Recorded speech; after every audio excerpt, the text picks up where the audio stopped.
Very good morning to my dear students. जैसे कि हम चल रहे थे exercise of NCERT from hello Elkan and hello Erin.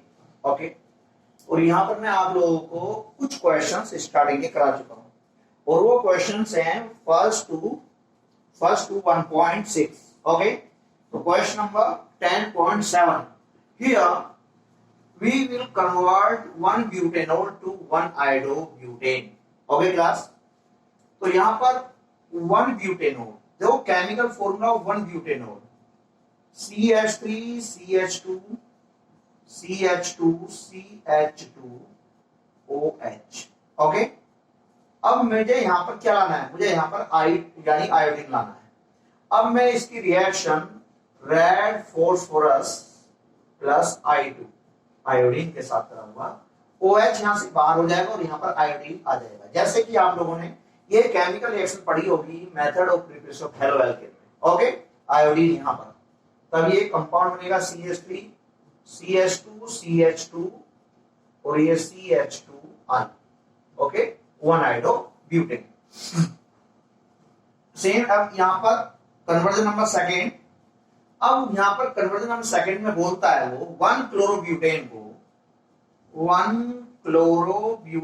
को कन्वर्ट करना है हमें वन आइडोब्यूटेन में। ओके, वन आइडोब्यूटेन में। ओके, वन आइडोब्यूटेन में। अब वन क्लोरोब्यूटेन जैसे CH3 CH2 CH2 CH2 और ये Cl। ओके, अब मैं यहां पर, अब देखना मैं यहां पर फिन-क्लेस्टन रिएक्शन कराऊंगा। फिन-क्लेस्टन रिएक्शन आपको पता है सोडियम आयोडाइड के साथ या पोटेशियम आयोडाइड के साथ, कुछ भी ले सकते हो, सोडियम आयोडाइड के साथ in the presence of dry acetone. अब देखना NaCl बाहर हो जाएगा, Cl की जगह I आ जाएगा। तो यहां पर CH3 CH2 CH2 CH2 और ये I, देखो I यहां पर आ गया और NaCl यहां से NaCl बाहर हो जाएगा। राइट, अब सेम इसी तरह यहां पर कन्वर्जन नंबर थर्ड में वो कहता है ब्यूटीन टू वन आइडोब्यूटेन। हमें ब्यूटीन को वन आइडोब्यूटेन में कन्वर्ट करना है। राइट, देखना butene to one iodobutane, butene to one iodobutane में। Right, butene to one iodobutane. अब ब्यूटीन क्या, CH3 CH2 और ये CH डबल बॉन्ड CH2। राइट, दिस इज ब्यूटीन। अब मुझे यहां पर आयोडीन लाना है, यहां पर हाइड्रोजन लाना है। सबसे पहले मैं इसमें HBr ऐड करता हूं, HBr according anti Markovnikov rule.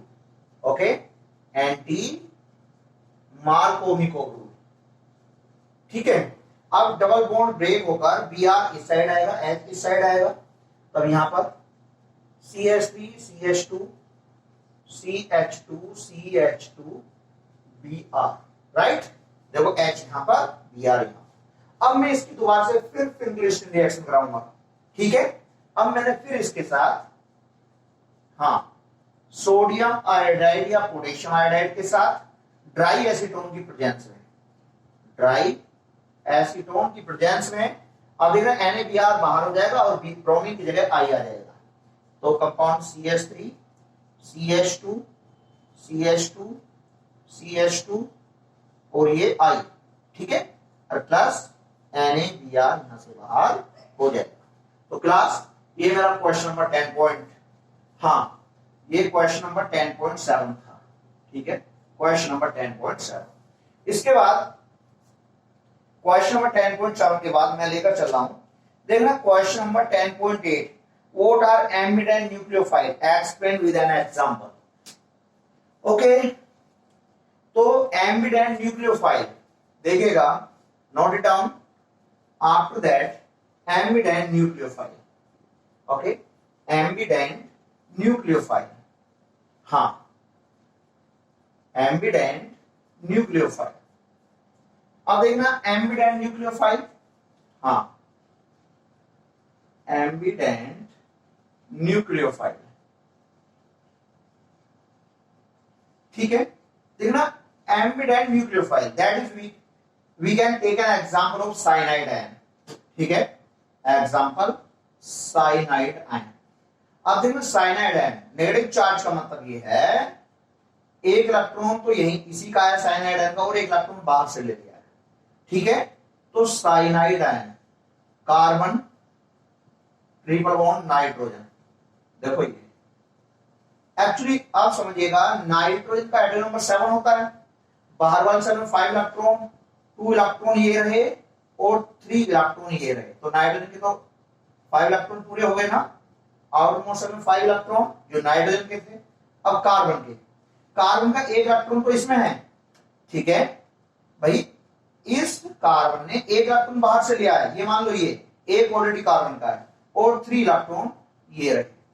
ठीक है, अब इसके रेजोनेंस स्ट्रक्चर में यदि हम बनाए, अब देखना इन दोनों इलेक्ट्रॉन को मैं इधर ले गया नाइट्रोजन पर, तब क्या कंडीशन क्या होगी. अब यहां पर 2 बॉन्ड तो ये रह गए, या एक डबल बॉन्ड तो ये रह गया, इधर ऑलरेडी 2 इलेक्ट्रॉन है. ठीक है, अब 2 इलेक्ट्रॉन इधर आ गए, अब यहां पर 2 पेयर ऑफ इलेक्ट्रॉन नाइट्रोजन पर है. अब नाइट्रोजन देखना, अब जो ये 2 इलेक्ट्रॉन है कार्बन का इलेक्ट्रॉन भी नाइट्रोजन पर चला गया, तो पहले जो कार्बन पर नेगेटिव चार्ज था कार्बन क्या हो गया, न्यूट्रल हो गया और नेगेटिव चार्ज किस पर आ गया, नाइट्रोजन पर आ गया. ठीक है, तो कहने का मतलब ये है जो हमारे एम्बिडेंट न्यूक्लियोफाइल है, ये जो ये एम्बिडेंट न्यूक्लियोफाइल है ना, इसमें कार्बन ये कार्बन की तरफ से भी ऐड हो सकता है और इधर ये नाइट्रोजन की तरफ से भी ऐड हो सकता है. ठीक है, तो such nucleophile which have 2 nucleophilic center या which have more than 1 nucleophilic center are known as ambident nucleophile. Clear, such nucleophile which have more than 1 nucleophilic center are known as ambident nucleophile. Clear? Okay. After that, my question number 10.9. Okay, ये 10.8 था, अब 10.9. 10.9 क्या कहता है? Question number 10.9. Which compound in each of the following pair will react faster in SN2 reaction with hydroxide ion. Okay, तो ये methyl bromide and methyl iodide. देखना, first methyl bromide और methyl iodide. Methyl iodide SN2 reaction किसमें fast होगी, methyl iodide में fast होगी. Why? देखना, iodide ion का साइज ब्रोमाइड आयन की कंपेयर में क्या है, बड़ा है. So iodide ion is a better leaving group. ठीक है, जल्दी से बॉन्ड ब्रेक हो जाएगा, तो आयोडाइड आयन यहां पर ब्रोमीन की कंपेयर में जल्दी से रिमूव हो जाएगा. So SN2 reaction take place more faster in methyl iodide from यानी कि methyl bromide, because iodide ion is a better leaving group than bromide ion. Clear? After that tertiary butyl chloride and methyl chloride. Tertiary butyl chloride, हाँ, CH3 का whole thrice CCl and methyl chloride. ठीक है, tertiary butyl chloride and methyl chloride. अब देखना SN2 reaction किसमें fast होती है. आपको ये बात पता है, मैंने आपको ये बात बताई थी कि मिथाइल हैलाइड में सबसे फास्ट होती है, मिथाइल हैलाइड में, उसके बाद प्राइमरी हैलाइड में, उसके बाद सेकेंडरी में, उसके बाद टर्सरी में. टर्सरी में तो सबसे स्लो होती है, सबसे फास्ट मिथाइल हैलाइड में, इससे थोड़ा स्लो प्राइमरी हैलाइड में, इससे थोड़ा स्लो सेकेंडरी हैलाइड में, सबसे स्लो टर्सरी हैलाइड में, क्योंकि SN2 रिएक्शन में स्टेरिक हिंड्रेंस वर्क करता है. ठीक है, तो इसमें स्टेरिक हिंड्रेंस सबसे ज्यादा होगा, इसमें स्टेरिक हिंड्रेंस कम होगा. So in methyl chloride SN2 reaction take place more faster. ठीक है, क्लियर? इसमें सबसे स्लो होगी टर्सरी ब्यूटाइल क्लोराइड में. क्यों? यहाँ पर स्टेरिक हिंड्रेंस सबसे ज्यादा है और यहाँ पर स्टेरिक हिंड्रेंस सबसे कम है. 1 नंबर में इस तरह का बोर्ड में क्वेश्चन आता है, तो आप लोग जरूर कवर कीजिएगा इस तरह के क्वेश्चन को. After that question number 10.10. ठीक है, क्वेश्चन नंबर 10.10. अब देखना, आप लोगों को मैंने यहां पर डिहाइड्रोहेलोजिनेशन यानी कि एलिमिनेशन रिएक्शन यहां पर आप लोगों को कराई थी. ठीक है, अब इसके बाद यहां पर मेरा जो ये क्वेश्चन नंबर 10.10 देखना ये 3 पार्ट है, ठीक है। मैं कोई भी एक पार्ट लेकर चल रहा हूं, क्योंकि मैंने आप लोगों को थ्योरी में ये बीटा एलिमिनेशन या डिहाइड्रो हैलोजिनेशन के नाम से बहुत अच्छे से एक्सप्लेन किया था। तो क्वेश्चन नंबर 10.10 का मैं एक पार्ट लेकर चल रहा हूं और पार्ट नंबर 3 ले रहा हूं, 2,2,3 ट्राइमिथाइल 3 ब्रोमो पेंटेन, ठीक है। 10.10 का थर्ड पार्ट, ओके। हाँ, पेंट 5 कार्बन की वो बात कर रहा है, ठीक है। 1 2 3 4 5 देखना एक बार, जो कंपाउंड है 2,2,3 ट्राइमिथाइल 2,2 सेकेंड नंबर के कार्बन पर 2 मिथाइल है, ठीक है। (3) एक तीसरे नंबर पर भी मिथाइल है, ठीक है। CH3 एक तीसरे नंबर पर भी मिथाइल है, ठीक है। हाँ, थोड़ा मैं कंपाउंड को थोड़ा बड़ा करके यहां पर लिखता हूं। देखिए कार्बन कार्बन कार्बन 5 कार्बन, एक मिथाइल हमारा यहां पर है, एक मिथाइल हमारा यहां पर है, और एक मिथाइल फिर दोबारा से तीसरे नंबर पर। अब देखना क्या कह रहा है, 2,2,3 ट्राइमिथाइल 3 ब्रोमोपेंटेन, यहां पर ब्रोमीन भी है, ठीक है। यहां पर ब्रोमीन भी है, 3 ब्रोमोपेंटेन, ओके।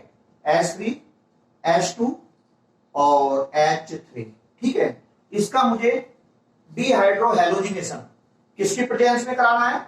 हाँ, ये है सोडियम इथोक्साइड इन इथेनॉल, सोडियम इथोक्साइड इन इथेनॉल।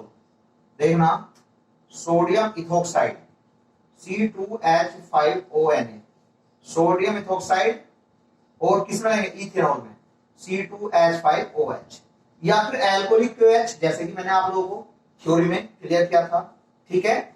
अब देखो एक्चुअली ये तो halogen containing carbon alpha carbon, ठीक है। एक बीटा कार्बन ये है और एक बीटा कार्बन ये है और एक बीटा कार्बन ये है, ठीक है। अब यहां पर मुझे अल्फा और बीटा कार्बन भी डबल बॉन्ड लगाना है, इस बात को आप लोग जानते हो।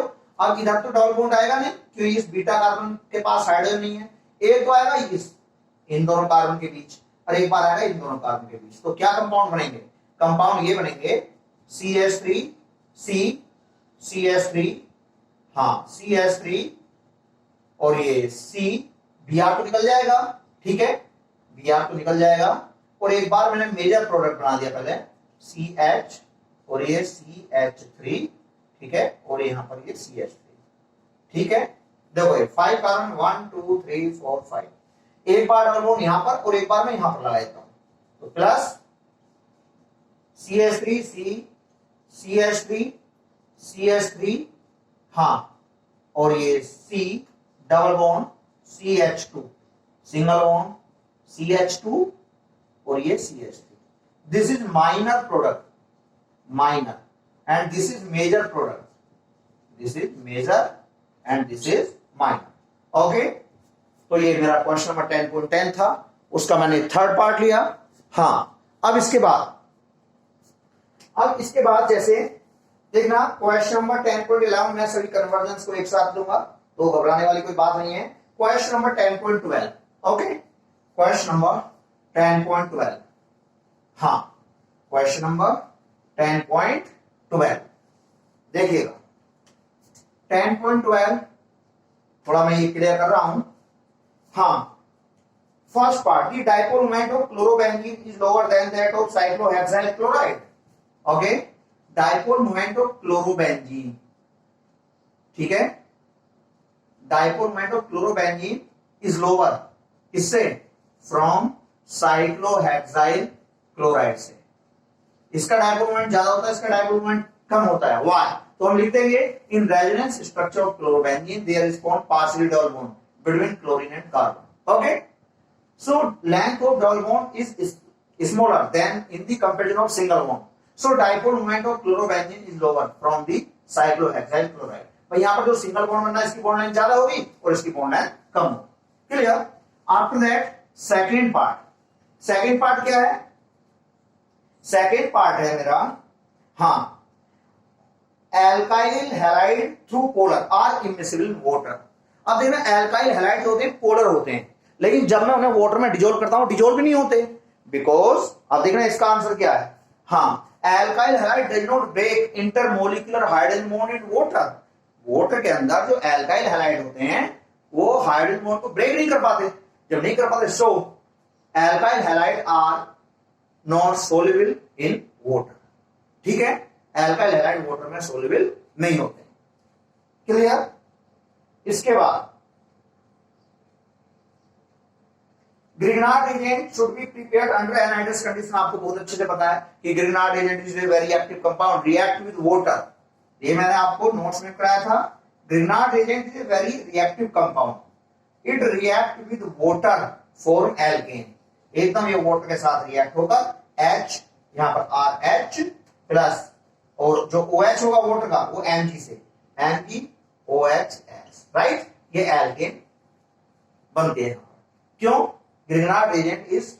अब यदि मैं ग्रिग्नार्ड के टाइम एक्वस इधर लूंगा ना तो मेरा ये ग्रिग्नार्ड एजेंट जैसे बनेगा ना वो बहुत फास्ट वाटर के साथ रिएक्ट होकर एल्केन में कन्वर्ट हो जाएगा। So Grignard agent is prepared under anhydrous condition. Okay, इसके बाद क्वेश्चन नंबर 14 देखना। क्वेश्चन नंबर 14 टोटल क्वेश्चंस में इनसाइड में आप लोगों को नोट्स में करा चुका हूं। ठीक है, जैसे पहली रिएक्शन आपकी फिंगलिस्टन रिएक्शन है, दूसरी वाली रिएक्शन, हाँ सेकेंड रिएक्शन आपकी कौन सी है? सेकेंड रिएक्शन ये आपकी एलिमिनेशन रिएक्शन है। ठीक है, उसके बाद जो आपकी क्वेश्चन नंबर 3 है बस Br जो OH आ जाएगा, ये न्यूक्लियोफिलिक सब्स्टिट्यूशन रिएक्शन है। ठीक है, क्वेश्चन नंबर 4 में बस Br की जगह साइनाइड आ जाएगा, न्यूक्लियोफिलिक सब्स्टिट्यूशन रिएक्शन है। हाँ, क्वेश्चन नंबर 5 सोडियम फिनोक्साइड की रिएक्शन इथाइल क्लोराइड के साथ। देखना सोडियम नंबर 4 सोडियम फिनोक्साइड, हाँ क्या है ये? हमारा क्वेश्चन नंबर 10.14 का 5th पार्ट है, सॉरी 10.14 का 5th पार्ट। ठीक है, sodium phenoxide C6H5ON, sodium phenoxide plus ethyl chloride के साथ C2H5Cl। देखना ये केमिकल रिएक्शन नैप चैप्टर में आप बहुत बड़े लेवल पर पढ़ोगे, विलियमसन सिंथेसिस के नाम से फेमस है, राइट। और यहां पर हमारा क्या बनता है? ईथर बनता है। यहां पर हमारा क्या बनता है? ईथर बनता है। बस क्या होता है? NaCl बाहर निकल जाता है और C6H5O, Na की जगह C2H5 आ जाएगा, C2H5 प्लस NaCl बाहर हो जाएगा। लेकिन आप इस केमिकल रिएक्शन को, विलियमसन सिंथेसिस को नेक्स्ट चैप्टर में बहुत अच्छे लेवल से पढ़ोगे। यहां पर तो बस एक तरह से भाई केमिकल रिएक्शन आ गई तो आप लोगों को करा दिए। अब देखना कन्वर्जन में आपका जो क्वेश्चन नंबर 10.19 है, लास्ट कन्वर्जन में विलियमसन सिंथेसिस यूज होती है। अब बताइए, तो इससे हम इस चैप्टर में कन्वर्जन कराने से बचते हैं और नेक्स्ट चैप्टर में कन्वर्जन कराते हैं। ठीक है, क्योंकि बहुत सारी केमिकल रिएक्शन नेक्स्ट चैप्टर की यूज होती है। तो ये हमारा विलियमसन सिंथेसिस है, सही करके आप इसे नेक्स्ट चैप्टर में पढ़ोगे। ठीक है, इसके बाद क्वेश्चन इसका ये क्वेश्चन नंबर 10.14, हाँ देखना 6 पार्ट में क्या है? कराई हुई है, OH की जगह Cl आ जाएगा थायमिल क्लोराइड के साथ। Method of preparation of halo alkane में मैं आपको करा चुका हूं। इसके बाद क्वेश्चन नंबर 7 देखना एंटी मार्कोवनिकोव रूल आप लोग खुद कीजिएगा, और क्वेश्चन नंबर 8 में मार्कोवनिकोव रूल आप अपने आप यहां पर करेंगे। ओके, अब इसके बाद क्वेश्चन नंबर 10.15 देखना 10.15, हाँ क्वेश्चन नंबर 10.15, हाँ 10.15 क्वेश्चन क्या कहता है? हाँ 10.15 क्वेश्चन क्या कहता है? देखिए ये कहता है NBuBr and butyl bromide react with KCN, right. और क्या ये इन द प्रेजेंस ऑफ, हाँ in the presence of aqueous alcohol यानी वाटर के साथ ETOH का मतलब इथेनॉल, वाटर के साथ क्या बनता है हमारा? NBuCN बनता है। NBu का मतलब ब्यूटाइल साइनाइड और प्लस KBr बाहर हो जाता है। वो कहता है इसकी मैकेनिज्म को एक्सप्लेन कीजिएगा, right the mechanism of following reaction. अब देखना साइनाइड, जो आपका साइनाइड न्यूक्लियोफाइल है, लीजिए एम्बिडेंट न्यूक्लियोफाइल, दे गए एम्बिडेंट न्यूक्लियोफाइल, राइट। अब देखना, हाँ, C double bond and 2 pair of electron, ठीक है, ये मैंने इसका रेजोनेंस स्ट्रक्चर ड्रॉ कर दिया है। ओके, अब यहां पर लिखना कैसे है, कोई ज्यादा बड़ी मैकेनिज्म नहीं है। यहां पर cyanide ion is ambident nucleophile, okay, it can attack with the carbon atom of N butyl bromide, ठीक है। देखना, इससे जो एन बी यू का मतलब देखो ये है CH3 CH2 CH2 CH2 Br, तो मैं इस वाले कार्बन की बात कर रहा हूं, ठीक है, ये वाला कार्बन, तो CBr। तो न्यूक्लियोफाइल, देखना, nucleophile can attack from the carbon of CBr, इस वाला, ये वाला, ठीक है, ये यानी कि nucleophile can attack with the carbon of CBr, इस कार्बन से, from the side of carbon और nitrogen, because it is ambident nucleophile. But we know that carbon carbon bond is stronger in the comparison of carbon bond nitrogen, ठीक है, ये वाला bond बनता है। So n butyl bromide react with KCN4 n butyl cyanide, ठीक है। यहां पर देखो BuCN का मतलब यहां पर कार्बन कार्बन के बीच बॉन्ड बनेगा। बस ये 2 सेंटेंस लिखने और केमिकल रिएक्शन लिख दो, ये हमारा क्वेश्चन हो गया। Okay class.